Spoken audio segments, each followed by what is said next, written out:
porque es un pasaje que leemos constantemente y hemos predicado varias veces sobre este mismo pasaje. Así es de que vamos a ir ahí, por favor, puestos de pie, y vamos a dar lectura alternadamente a estos pasajes que son muy conocidos, pero que tienen mucho que enseñarnos también y que no debemos de olvidar. Así que los que recibieron su palabra fueron bautizados y se añadieron aquel día como 3,000 personas.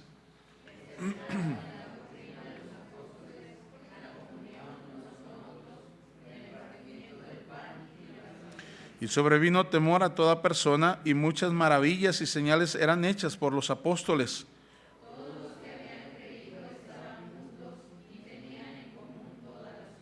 Y vendían sus propiedades y sus bienes y los repartían a todos según la necesidad de cada uno.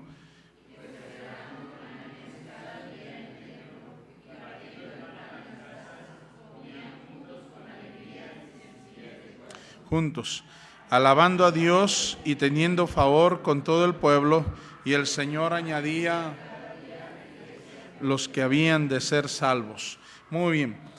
Oremos. Señor, gracias una vez más por la bendición de estar aquí en tu casa, por el privilegio de permitirnos, Señor, tomar tu palabra y aprender de ella. Gracias por eso, eres bueno, eres fiel. Te damos a ti honra y gloria por todo eso, Señor, y pedimos que nos hables, que nos retes también. Bendigas a la iglesia en general, Señor, y una vez más nos acordamos de la gente allá en Guerrero, en Acapulco, los lugares que fueron tremendamente afectados. Y Señor, te rogamos que tengas misericordia, que obres en que la gente te pueda conocer como Salvador, puedan ser movidos a conocerte y tú obres, tú tienes planes, propósitos, hay creyentes también en ese lugar, obra en ello por favor de una manera especial. También rogamos una vez más por el conflicto de guerra ya en Israel, a Palestina, Gaza, rogamos pues también obres, sin duda estarás tratando con tu pueblo y obra por favor en todo ello, Señor, en tu gracia. Gracias te damos por nuestra ciudad, nuestro país, y a pesar de la situación difícil de economía, el gobierno que tenemos, pues tú has sido bueno y nos has bendecido, y Señor, gracias por ello. Sigue obrando en tu gracia, por favor, en las siguientes elecciones y todo lo que vendrá, por favor, obra en ello también, por favor, en nombre de tu Hijo, Cristo Jesús. Amén.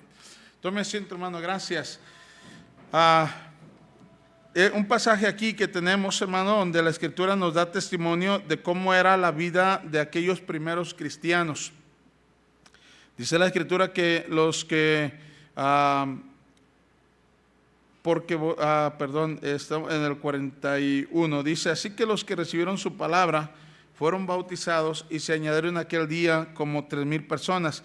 Quiero compartir, hermano, a través de la Biblia y estos pasajes y a través de otros pasajes, especialmente en el Evangelio de Juan, cómo fue la vida de algunos cristianos inmediatamente conocieron a Cristo y qué hicieron ellos. Y hay que pensar nosotros, hermano cristiano, cómo es que estamos viviendo, cómo fue nuestra vida en el momento en que nos convertimos y qué hemos dejado de hacer de aquello que ellos, primeros cristianos, hicieron. ¿Se acuerda que el mensaje a la iglesia de Éfeso es, por tanto, recuerda de donde has caído y arrepiéntete, y dice, y haz las primeras obras?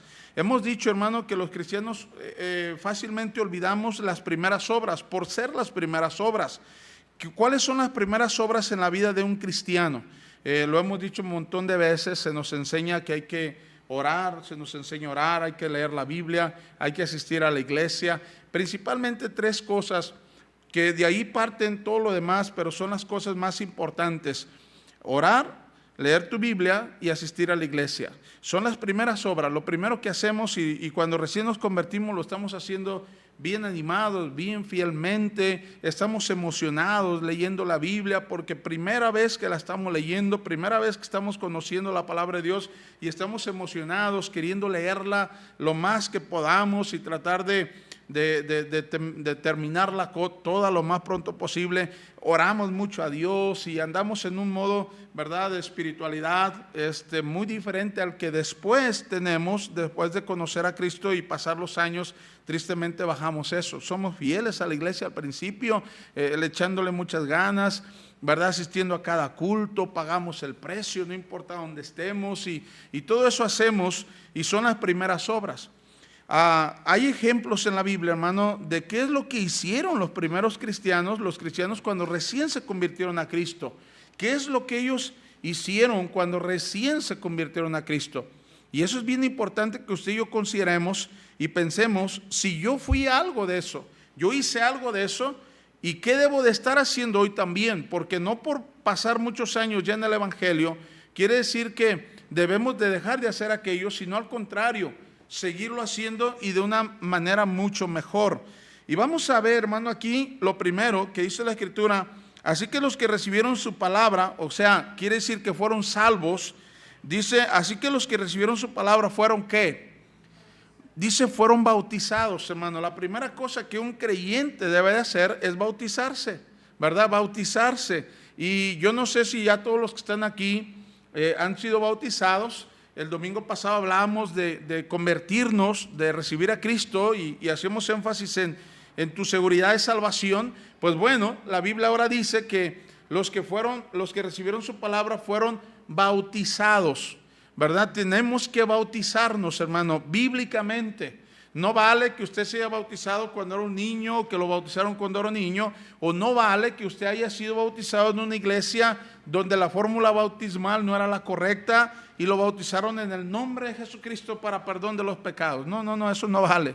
Eso no es un bautismo bíblico, eso no es un bautismo correcto. La Biblia dice que los que recibieron su palabra fueron bautizados, y después de bautizarse, dice, fueron bautizados y se añadieron aquel día como 3,000 personas. Quiere decir, hermano, que se añadían. Añadirse es juntarse a algo más, añadirte, ¿verdad? Y entonces lo que los primeros cristianos hacían, o los primeros cristianos aquí, aunque no nos dice quiénes eran, pero nos dice que se habían convertido, recibieron su palabra, inmediatamente se bautizaban y se añadían algo, se añadían. Hermano, mire, hermano cristiano, hay cristianos que vienen a la iglesia pero nunca se añaden. Quiere decir, vienen a la iglesia sí, son salvos, se convierten a Cristo, se bautizan, pero luego no se siguen añadiendo, hermano. Y es una de las cosas importantes que usted y yo tenemos que aprender a hacer. Añádase, añádase. Quiere decir, hermano, forme parte de algo más. No solamente venga a la iglesia, usted dice, pastor, pues yo ya formo parte de la iglesia, ya me añadí a la iglesia, pero la pregunta es, ¿a qué otra cosa usted se ha añadido? ¿A qué otra cosa usted de qué otra cosa en la iglesia usted ha formado parte? ¿De qué otra cosa usted es parte de ese ministerio, de ese trabajo, de ese conjunto? ¿A qué otra cosa se ha añadido? Es importante eso, hermano, añadidura, añadirte, buscar, hermano, no nada más venir y sentarte aquí o sentarse aquí, sino añadirse a algo más. Añádase.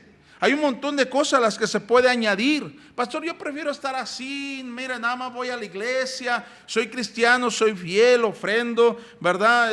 Vivo una vida pues piadosa lo más que puedo, pero no, usted debe buscar añadirse, no solamente como miembro de la iglesia, pero como alguien que busca ser parte de algo más en la iglesia.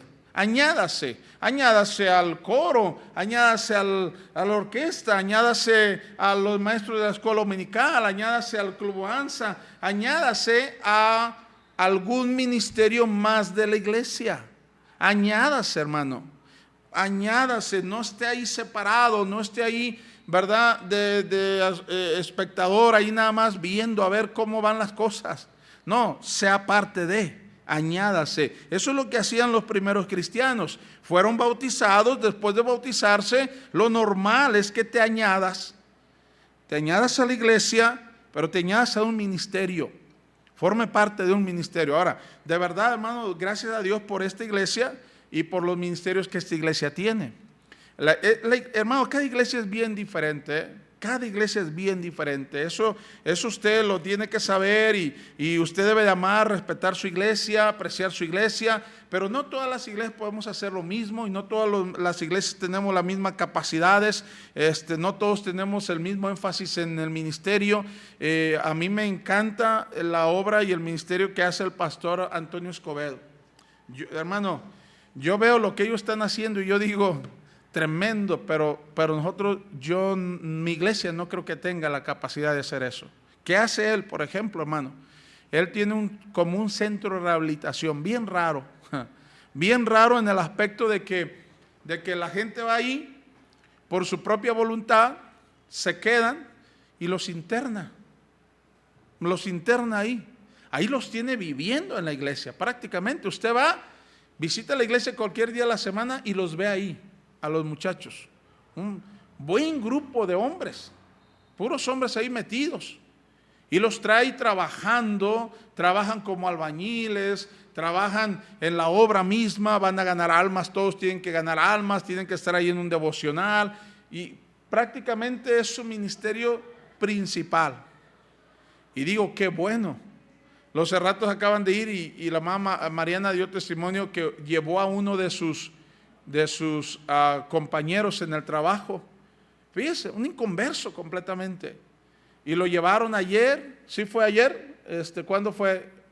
Hermano, se nos fue. Fue ayer que lo llevaron. Lo llevaron ayer y entonces lo dejaron ahí. Imagínense, lo dejaron ahí. Y yo decía, un inconverso. Pero el pastor Antonio Escobedo los agarra y trabaja con ellos, trata con ellos. Hermano, mire, nosotros no es que no seamos capaces de, pero no tenemos eso. Y no vamos a decir, no es que tenemos que tener eso. Es diferente su iglesia. Hermano, usted los escucha, cantan, su música es bien diferente a la nuestra, bien diferente a la nuestra. Y ahí están. Nosotros no podemos hacer lo mismo, pero gracias a Dios por el ministerio de ellos, ¿verdad? Añádase algo en la iglesia, Pero mira, hermano, vamos a ir ahí y quiero que vaya ejemplos bien rápido, sin que usted tenga que ver el pasaje. Usted a ver si me puede recordar, por ejemplo, una mujer que se llamaba, se le conoce como la mujer samaritana. Cuando la mujer samaritana, hermano, se convirtió a Cristo, ¿qué fue lo primero que esa mujer hizo después de convertirse a Cristo? ¿Alguien se acuerda? ¿Cómo? Ir a decirle a los hombres de su ciudad y a las mujeres de su ciudad que había encontrado al Mesías. Hermano, mira, lo primero que esa persona hizo, la mujer samaritana, fue ir a hablarle a otros de Cristo, ir y testificarle a otros, decirle a otros lo que había pasado en su vida, hermano. No sabía mucho, recién se había convertido, apenas se había convertido, era samaritana, no era una judía, era una samaritana, una mujer, hermano, que tenía varios maridos y al final el que tenía ahí no era su marido, tenía una vida triste, ¿verdad? Terrible, no sabemos si por divorcio o viudez, pero la mujer andaba mal. Y lo primero que hizo cuando se convirtió a Cristo, según Juan 4, versículo 28 al 42, esta mujer fue y predicó a los demás. Pero hay una cosa interesante, hermano. Quiero que vaya ahí, Juan 4, por favor. Quiero que note un detalle ahí importante. Vea Juan 4, 28, por favor. Juan 4, 28 dice, ¿ya lo tiene? Ok, vamos a leerlo juntos, hermano. Dice la escritura, entonces la mujer y se fue a la ciudad y dijo a los hombres. Ahora, hermano, mire, fíjese bien importante. Entonces la mujer, ¿qué dice? Dejó su cántaro.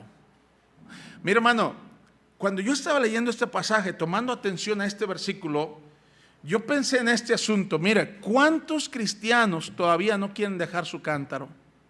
O sea, ¿qué quiere decir el cántaro? Esta mujer fue a sacar agua de un pozo. Fue a sacar agua de un pozo, era su trabajo.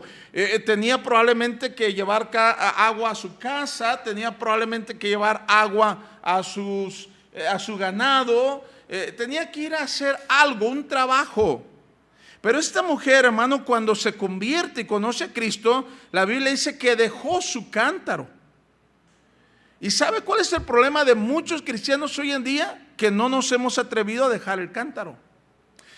Los cristianos en el libro de Hechos dice que se bautizaron y se añadieron, cosa que muchos de nosotros cristianos hoy en día hemos dejado de añadirnos. Nos añadimos a la iglesia y fue todo, y ahí le paramos. Por un tiempo servimos en un ministerio y luego lo dejamos. Nos cansamos, nos enojamos, nos ofendimos, lo dejamos y no seguimos añadiéndonos. Pero esta mujer, cuando recién convirtió a Cristo, hermano, una de las cosas que hizo fue dejar su cántaro. Mire, ahora usted dirá, pues claro, pastor, no pudo habérselo llevado. Pero el cántaro, hermano, era un símbolo de sus ocupaciones. Era un símbolo de sus intereses. Era un símbolo de sus necesidades. Hermano cristiano, ¿por qué usted y yo no hacemos algo para Dios? ¿Sabe por qué? Porque no queremos dejar el cántaro. ¿Cuál es su cántaro? ¿Piensa usted cuál es su cántaro? Su cántaro es su trabajo, que no le da tiempo para congregarse a la iglesia, que no le da tiempo para testificar, que no le da tiempo para pasar más horas en la iglesia y ocuparse en algún ministerio. ¿Cuál es su cántaro? Esta mujer, hermano, eran cántaros en los que normalmente ocupaban tener las dos manos, ¿verdad? Listas para poderlo mover. Para poderse mover, tenían que sacar agua del pozo, traer el cántaro lleno de agua y caminar con él y llevarlo hasta donde fuera. Pero esta mujer entendió que el cántaro le estorbaba, entendió que el cántaro era algo que le podría impedir hacer la obra que iba a hacer. Y dice la Biblia, dejó su cántaro. Cuando Dios menciona algo, lo dice por alguna cosa importante. Dejó su cántaro. Hermano, deje su cántaro. Hermana, deje su cántaro. Deje aquello que es su interés personal y haga algo por el Señor. El problema es que no queremos dejar el cántaro. Pastor, es que no puedo dejar mi trabajo. Es que dejé de ir a la iglesia porque mi trabajo. Sí, porque agarró su cántaro otra vez. Cuando recién nos convertimos a Cristo, todos dejamos el cántaro. Mira, hermano, veníamos a todos los cultos, tratábamos de testificar a la gente, teníamos tiempo para leer la Biblia, teníamos tiempo para orar. Y decíamos, pastor, lo que se necesita en la iglesia, ¿qué ministerio me puedo añadir? Nos añadimos, pero luego nos separamos. Y ahora hemos agarrado otra vez el cántaro. Los jóvenes agarran su cántaro del estudio. Es que, pastor, no tengo tiempo, tengo que agarrar mi cántaro de la carrera, tengo que agarrar mi cántaro de la preparatoria, tengo que agarrar mi cántaro de la escuela, tengo que agarrar mi cántaro del trabajo, porque tengo que, este mundo se necesita dinero y tengo que ahorrar, porque, y un montón de cosas, y agarramos otra vez el cántaro. El problema, hermano, es que no estamos dispuestos a dejar el cántaro. Deje su cántaro. La mujer inmediatamente dejó el cántaro y fue y le dijo a los hombres, he hallado al Mesías. Hay cosas que nos impiden hacer la obra de Dios. Deje su cántaro. ¿Qué cántaro está agarrando? Hay algunos que agarran un enorme cántaro. Traen un cántaro pero pesadísimo. Y lo andan cargando ahí por todos lados, lleno no de agua, lleno de un montón de deseos. Empiezan a agarrar el cántaro de la carrera y lo llenan de un montón de deseos ahí y lo cargan diciendo, no, es que este es mi cántaro, aquí lo traigo lleno de un día me voy a hacer rico, de un día me voy a comprar un carro, de un día voy a tener una casa bien grande, de un día voy a tener cuenta en el banco, y ahí traen su cántaro lleno de un montón de ilusiones, pesado, grande. Y cuando se trata de venir a la iglesia, no puedo porque traigo mi cántaro. El otro día veíamos un video de un pueblo, no me acuerdo si era de aquí, pero parece que no era bueno, era un pueblo, no sé si en México o en otro lugar, pero hablaban español. Y el pueblo, todo el pueblo se reunía, y se reunían en una calle del pueblo, en una calle larga.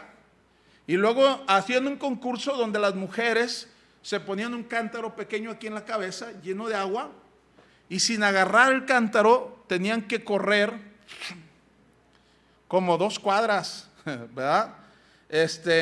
Y competían 2 mujeres, algunas con guaraches, otras sin zapatos, otras como sea, y se ponían un cántaro aquí y empezaban a caminar rápido, rápido. Algunas, hermano, empezaban corriendo con el cántaro lleno de agua en la cabeza. Yo decía, ¿qué la tienen tan plana que no se les mueve? No se les movía. Corrían y tenían que regresar.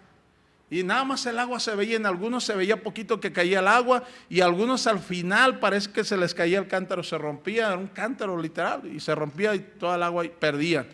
Y uno dice, mira, corren con el cántaro.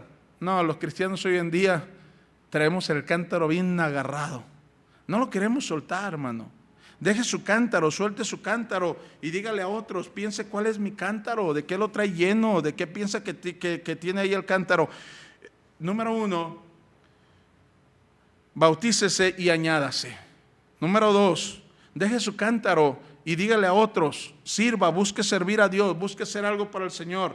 Número 3, otro hombre llamado Zaqueo, Lucas 19, 1 al 9. Tenemos la historia, usted la conoce, no tenemos que ir todo al pasaje, pero la Biblia nos dice y nos encanta esa historia, ¿verdad? Zaqueo, hasta los niños saben cómo va el corito, ¿verdad? ¿Cuántos se aprendieron ese corito cuando eran niños? ¿Sí? A ver si lo pueden cantar.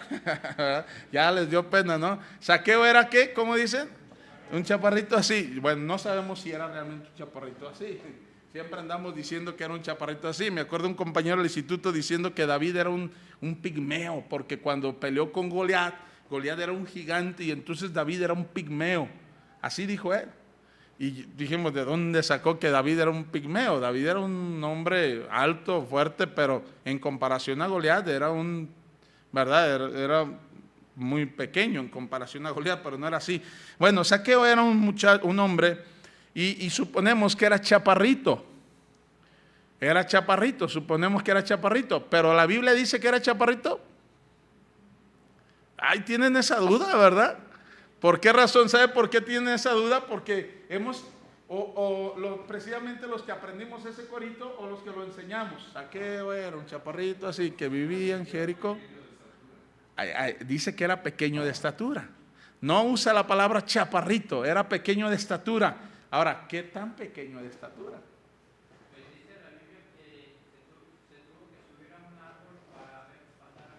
Exactamente, porque los demás no lo dejaban ver, ¿no? ¿Qué estatura cree que tendría? No creo que era un enano. No había enanos en el pueblo de Israel. No ha habido enanos en el pueblo de Israel. Eso era también como un símbolo de no bendición, ¿no? Pero no era un enano. Era un chaparrito. Era algún hombre bajito. ¿Cuál sería la estatura promedio? 1,80, ¿no? Yo mido 1,74. No, 1,80. Para un judío no. Para un judío no. Para un judío 1,80 más o menos es. Acuérdense que Saúl era un hombre muy alto. Saúl era un hombre muy alto, era un rey, era el rey. Sí, era más que todo el pueblo de Israel. Pero, hermano, vamos a pensar 1,80. 1,70. No creo que fuera más bajito que yo, hermano. Tiene que haber sido más alto que yo. Yo mido 1,74. 1,70 ¿y qué? En caso de los hombres, ¿es el promedio? Bueno, ahí está, 1,76, 1,80. Zaqueo tendría que haber medido más o menos como 1,50, vamos a pensar, ¿no? Más chaparrito, ¿no? Iba a preguntar, ¿quién mide aquí 1,40? No, pero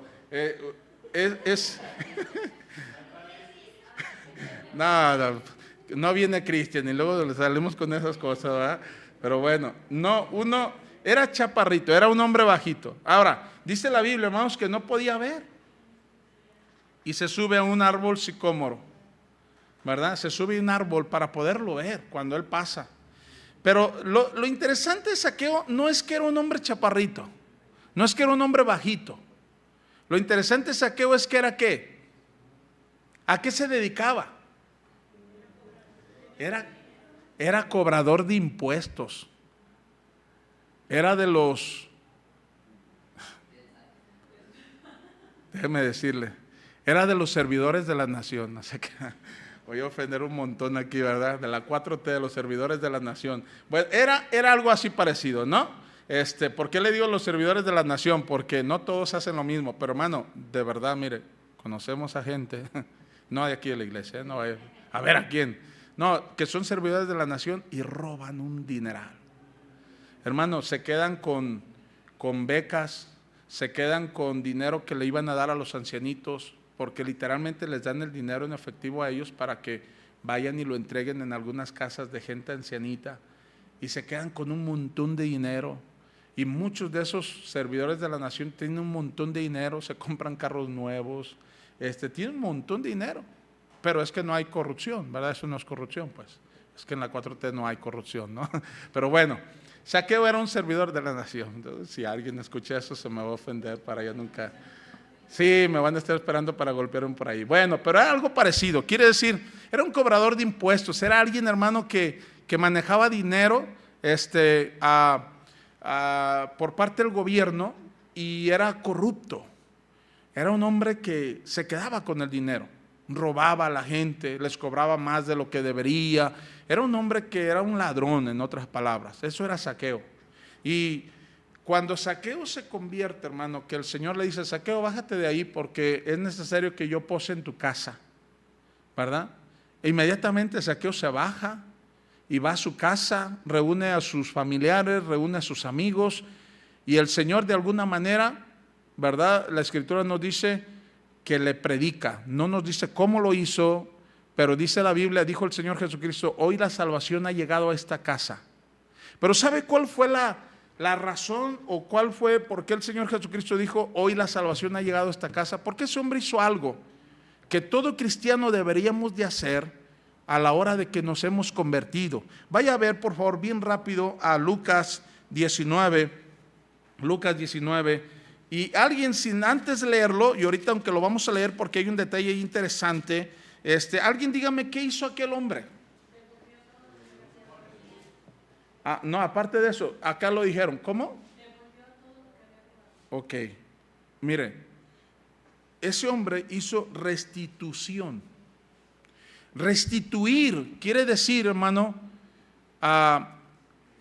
regresar lo que he robado, o regresar, o en otras palabras, aplicándolo a la vida cristiana, hermano, es ir y ponerme a cuenta por el mal que yo he hecho con otro, arreglarme con otra persona por el mal que yo he hecho. Ahora, vaya a ver Lucas 19, versículo 1 al 9, versículo 19, 1 al 9, pero vamos a ir a la parte donde dice Zaqueo, el versículo 8. Entonces Zaqueo, puesto en pie, dijo al Señor: he aquí, Señor, fíjese cómo dijo: la mitad de qué cosa, de mis bienes doy a los pobres, y si en algo he defraudado a alguno, se lo devuelvo cuadruplicado. Ahora, él dice: si en algo he defraudado a alguno, se lo vuelvo cuadruplicado, ¿verdad? O sea, ¿cuántas veces más? 4 veces más. Ahora, hermano, mire, lo interesante aquí no se trata solamente de dinero, aplicándolo a nosotros, sino a ponernos a cuenta con aquellos a los que les hemos hecho un mal, hermano. Un cristiano, cuando se convierte, no debe de seguir teniendo pleito con sus familiares, por ejemplo. Hermano, si usted ya se convirtió a Cristo y usted antes de convertirse a Cristo tenía un pleito eterno con su padre o con su madre, en el momento de convertirse a Cristo, ¿qué tiene que ir a hacer? Ir y arreglarme con papá o con mamá. Y hermano, mire, hermano cristiano, usted se convierte a Cristo y tiene que ir a arreglarse con sus hermanos. No puede estar peleado con ellos, eso no es de un cristiano. Zaqueo, en cuanto recibió a Cristo, en cuanto él fue salvo, él dijo: tengo que arreglar aquí un asunto porque yo lo que he hecho es robar. me he enriquecido a costa de otros y la mitad de mis bienes se lo doy a los pobres, y si en algo he defraudado a alguien, se lo vuelvo cuadruplicado.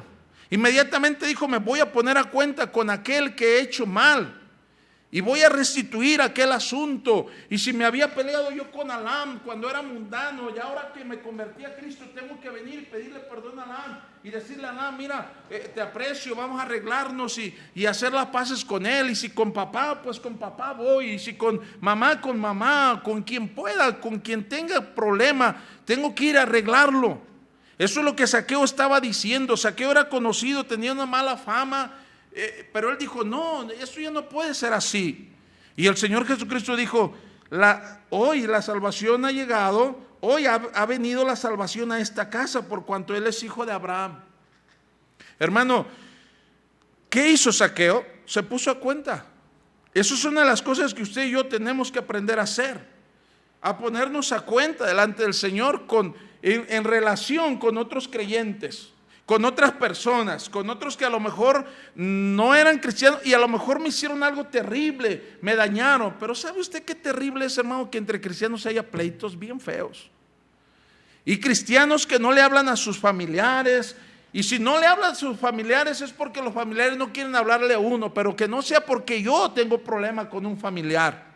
Eso no debe suceder. Inmediatamente debo de ir, y si en algo he defraudado a alguno, se lo devuelvo cuadruplicado. Voy a hacer lo que sea de mi parte por ponerme a cuenta con aquella persona que ofendí, aquella persona que robé, aquella persona que le hice un mal. Voy a ir y me voy a poner a cuenta con él. Voy a hacer restitución con esa persona. Eso es lo que deberíamos de hacer como cristianos. Inmediatamente nos convertimos a Cristo. Zaqueo sintió que tenía que ponerse a cuenta. Inmediatamente dijo, la mitad de mis bienes lo doy a los pobres, y si en algo he defraudado a alguno, se lo devuelvo cuadruplicado. Quiero estar bien. Y el Señor Jesucristo dijo, hoy ha venido la salvación a esta casa, a este hogar, por cuanto este es hijo de Abraham. Siguiente ejemplo, y ya estoy terminando. El paralítico de Betesda. Me llama la atención. Vaya a Juan 5:1. Juan 5:1, por favor. Qué interesante este pasaje de Juan 5:1, por favor. Juan 5:1. Tenemos ahí un ejemplo de un paralítico. Este paralítico, hermano, era aquel hombre que estaba en el estanque así llamado de Betesda. Acuérdese, hermano, que este pasaje es uno de los pasajes que no se encuentra en muchas Biblias. ¿Alguien me puede decir por qué ese pasaje no se encuentra en algunas Biblias? ¿Se acuerdan que vimos cuando estudiamos los manuscritos, de dónde viene traducida nuestra Biblia? Del Antiguo Testamento es traducido del texto masorético, el Nuevo Testamento es traducido del texto Receptus, y hay algunas Biblias que no tienen este pasaje, o hay algunas que lo tienen, pero abajo hay una anotación que dice, este pasaje no se encuentra en los manuscritos más antiguos. ¿Qué Biblias son esas? Se les olvidó, ¿no? ¿Son Biblias traducidas de un texto? ¿Del texto? Exactamente, del texto crítico o criticus, ¿verdad? Textus criticus o texto crítico. Ahora, ese texto es un texto corrupto, ¿verdad? Corrupto. ¿Y sabe por qué no pusieron este pasaje? Porque les parece fantasioso. ¿Lo ha leído?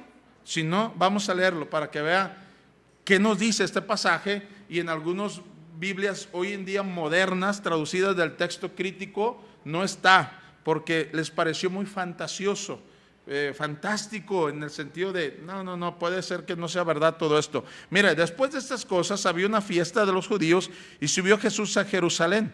Y ahí en Jerusalén, cerca de la puerta de las ovejas, un estanque llamado en hebreo Betesda, el cual tiene 5 pórticos. En estos yacía una multitud de enfermos, ciegos, cojos y paralíticos que esperaban el movimiento del agua. Porque un ángel descendía de tiempo en tiempo al estanque y agitaba el agua, y el que primero descendía al estanque después del movimiento del agua quedaba sano de cualquier enfermedad que tuviese. Ahora le pregunto, hermano, ¿esto era verdad o era mentira? era verdad. La Biblia nunca nos dice que fuera mentira. Esto era verdad. Esto sucedía. ¿Sucede hoy en día algo como eso? No, ya no sucede hoy en día. Pero en aquel entonces el ministerio de los ángeles estaba en función completamente. Y venía un ángel, hermano, de tiempo en tiempo. ¿Quién sabe cuánto era eso? No sabemos si cada mes, si cada 2 meses, cada 3 meses, cada medio año, cada año, no sabemos. Pero era un tiempo en el que el ángel iba y iba a mover las aguas. Y al momento en que las aguas se movían, el primer enfermo que entraba era sanado. Y entonces algunos creen que este pasaje es muy fantasioso para ser verdad, y entonces lo eliminaron. Y en muchas Biblias, el texto Receptus sí, pero en el texto en el texto Criticus no, o el texto crítico no. Pero dice ahí, hermano, dice, y había ahí un hombre, fíjese, es una verdad, esto nos dice que es verdad esta historia. Y había ahí un hombre que hacía 38 años que estaba enfermo. Y cuando Jesús lo vio acostado y supo que llevaba ya mucho tiempo así, le dijo, ¿quieres ser sano? Él le respondió el Señor le respondió al enfermo, no tengo quien me meta en el estanque cuando se agita el agua, y entre tanto que yo voy, otro desciende antes que yo. Jesús le dijo, levántate, toma tu lecho y anda. Y al instante aquel hombre fue sanado y tomó su lecho y anduvo, y era día de reposo aquel día. Entonces los judíos dijeron a aquel que había sido sanado, es día de reposo, no te es lícito llevar tu lecho. Y él respondió, el que me sanó, él mismo me dijo, toma tu lecho y anda. Entonces le preguntaron, ¿quién es el que te dijo, toma tu lecho y anda? Y el que había sido sanado no sabía quién fuese, porque Jesús se había apartado de la gente hasta de la gente que estaba en aquel lugar. Vea lo que dice el versículo 15. El hombre se fue y dio aviso, versículo 14. Dice, después le halló Jesús, ¿dónde? En el templo. Y le dijo, mira, has sido sanado. No peques más para que no te venga alguna cosa peor. El hombre se fue y dio aviso a los judíos que Jesús era el que le había sanado. Ahora, hay un dato aquí interesante. Mira, este hombre fue sanado. Era un paralítico, por fin pudo caminar, y entonces siendo sanado el hombre se va y le preguntan, ¿quién te sanó? Él dice, yo no sé quién me sanó, pero hace una cosa interesante, se va al templo, hermano, se va al templo. Este hombre tenía probablemente muchísimo tiempo de no ir al templo, de no estar ahí, y por fin podía caminar, y lo primero que hizo fue ir al templo. Hermano cristiano, mire, podrá sonar muy repetitivo, pero qué tremendo es que muchos de nosotros hemos sido sanados. Éramos paralíticos, no caminábamos, no avanzábamos en la vida, y ahora hemos dejado de venir al templo. Este hombre, hermano, lo primero que hizo, pues la Biblia no nos dice que hiciera otra cosa, sino que le preguntaban, ¿quién es el que te sanó? Y él dijo, no sé quién me sanó, pero se fue al templo, y estando en el templo allí lo encontró Jesús. Y mira, hermano, qué interesante, porque a mí me llama la atención que aquel hombre es exhortado en el templo. Aquel hombre fue al templo, y estando ahí en el templo se encuentra el Señor Jesucristo, y el Señor Jesucristo lo exhorta, le da una predicación, en verdad muy corta, pero bien directa. Le dice, hey Alan, no vuelvas a pecar más, para que no te venga una cosa peor. Miren, lo exhortó en el templo, hermano. Usted y yo necesitamos aprender que habíamos sido paralíticos, no podíamos ir para adelante, no podíamos hacer nada, hermano. Mire, este hombre tenía 38 años ahí que no podía ni moverse. Por fin se pudo mover, y una de las primeras cosas que hizo fue ir al templo. Al templo. Hermano cristiano, usted y yo ya caminamos, gracias a Dios, gloria a Dios. Pero no deje de venir al templo. Vaya al templo, busque a Dios en el templo, sea exhortado por Dios en el templo. Este hombre fue al templo, y allí en el templo se encontró a Jesús. Cuando usted viene al templo, ¿a quién se encuentra aquí, hermano? ¿Si está despierto o no? ¿A quién se encuentra aquí en el templo? Dice el pastor, a un montón de hermanos. Sí, pero los hermanos somos importantes en cierto punto, pero el más importante es que nos encontremos ¿a quién? A Jesús. ¿Y quién es el que nos exhorta y nos dice, mira, vete y no peques más para que no te venga algo peor? Me llama la atención, ¿verdad? ¿Cómo le predicó eso? ¿Cómo le enseñó eso? En el templo, hermano. Necesitamos estar en el templo. Esto es lo que hicieron estos hombres. La mujer samaritana dejó su cántaro y corrió. Lo que le estorbaba, lo que era importante para ella, lo dejó y corrió. Zaqueo dijo, tengo que hacer restitución. Se arregló con los que había robado y se puso a cuentas con ellos. El paralítico corrió al templo y en el templo fue exhortado, fue enseñado. Y tenemos por último, por dos últimos más, la mujer adúltera, Juan 8, 1 al 11. Y en el versículo 11 encontramos una acción interesante de esta mujer adúltera. Otra vez lo mismo, vea hermano, mire, Juan 8, 11, dice la escritura, ella dijo, ninguno, Señor. ¿Se acuerda que esta mujer la habían descubierto en un acto de adulterio y la llevaron para quererla apedrear según aquellos hombres porque era una pecadora? Y estando ahí el Señor dice, bueno, el que esté libre de culpa que arroje la primera piedra, porque Él sabía que aquellos hombres no iban con una intención correcta. No es que aquellos hombres estaban haciendo lo correcto, no, estaban nada más queriendo, ¿verdad?, matar a aquella mujer y queriendo hacer sentirse, no, nosotros somos perfectos. Y entonces el Señor, conociendo a ellos, hermano, mire, lo más seguro es que la mayoría de ellos andaban metidos en el mismo asunto.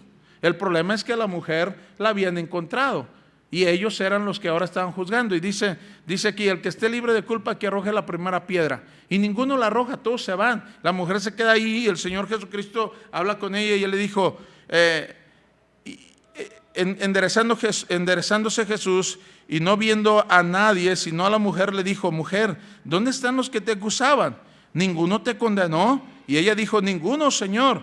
Entonces Jesús le dijo, ni yo te condeno, vete y no peques más. ¿Sabe qué es lo que a esta mujer el Señor Jesucristo le estaba diciendo que tenía que hacer? Tenía que trabajar en su vida personal.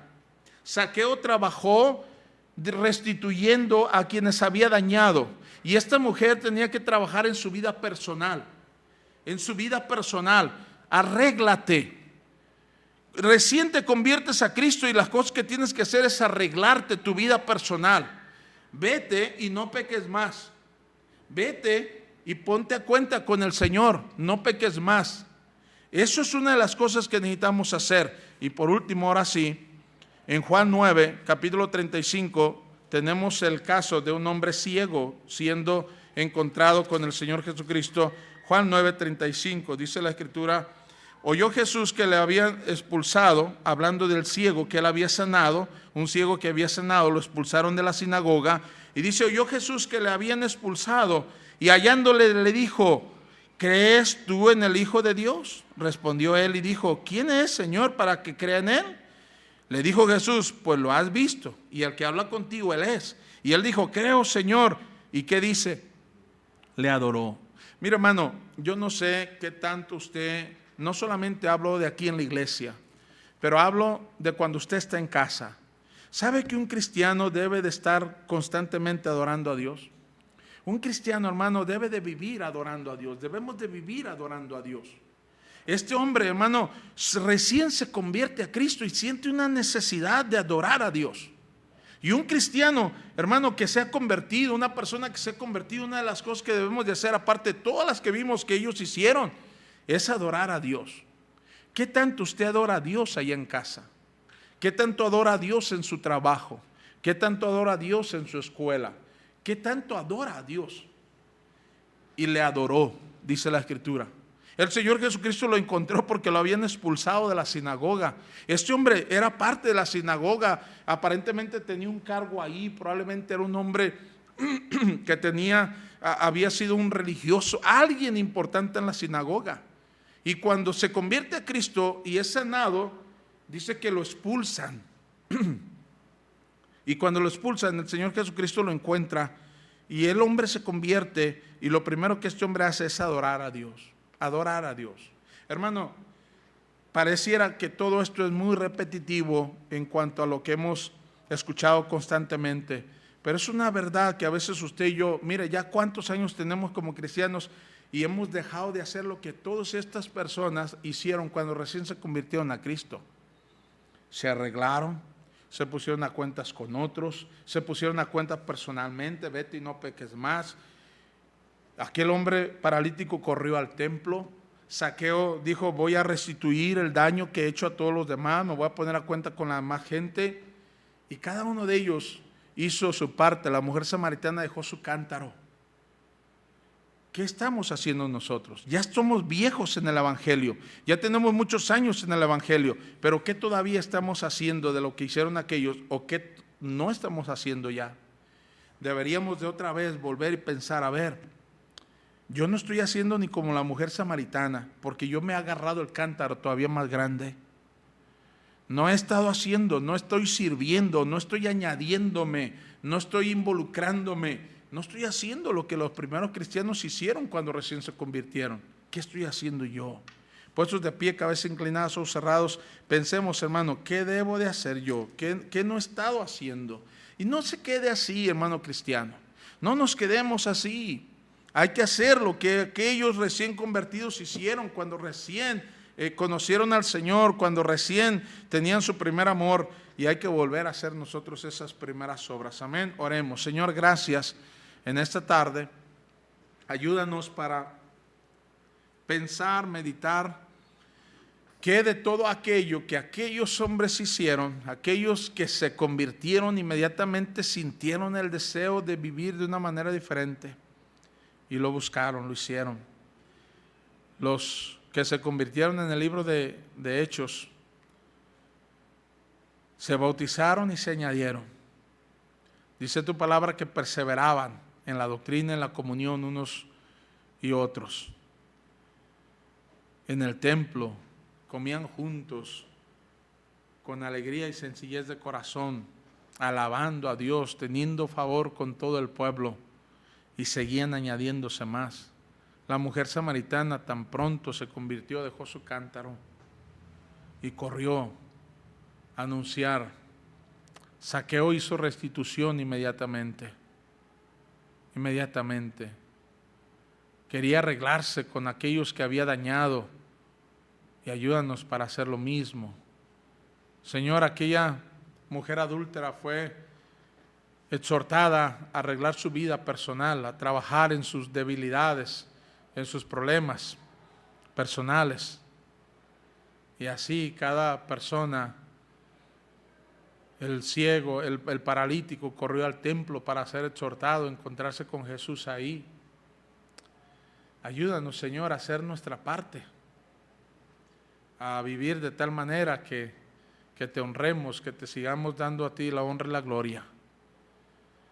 Así, con su cabeza inclinada, sus ojos cerrados, hermano, habrá alguien que diga, pastor, ore por mí. Yo quiero aprender a vivir otra vez como aquellos primeros cristianos lo hacían, con ese deseo que ellos tuvieron de las cosas de Dios. Yo quiero volver a tener ese deseo otra vez por las cosas de Dios, hacerlo mi parte dependiendo de mi situación. ¿Cuántos podrán levantar su mano y decir, ore por mí? Amén, amén. Señor, bendice por favor tu palabra. Gracias por ella. Gracias por los hermanos en esta noche y en esta tarde. Sigue obrando y bendiciendo nuestras vidas durante esta semana. Danos tu gracia, tu dirección, por favor, en el nombre precioso de tu Hijo, Cristo Jesús. Amén. Vuelva a su lugar, hermano. Gracias. Vuelva a su lugar. Muy bien.